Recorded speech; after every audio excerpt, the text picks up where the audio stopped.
यौम इस्तेहसाल कश्मीर की तकरीब में इस दिन की मुनासबत से सफारत खाना पाकिस्तान में कश्मीरियों के साथ इजहार यकजहती के लिए पुरवकार तकरीब मुनक्किद हुई।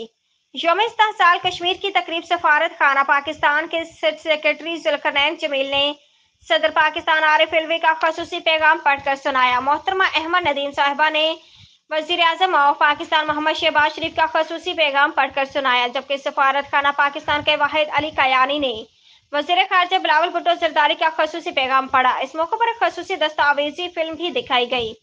तकरीब के मेहमान खसूसी सफ़ीर पाकिस्तान अहमद फारूक ने अपने खसूसी पैगाम में कहा कि पाकिस्तानी अवाम का दिल कश्मीरी अवाम के साथ धड़कता है और कश्मीर पाकिस्तान की कौमी सलामती का मुकाम रखता है।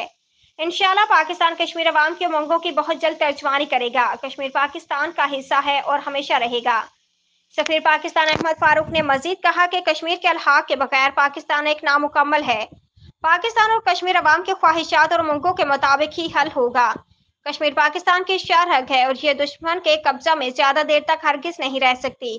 5 अगस्त दरअसल यौम इस्तेहसाल कश्मीर आलमी तौर पर ब्लैक डे के तौर पर हर साल बाकायदगी के साथ पाकिस्तान में दुनिया भर में मनाया जाता है।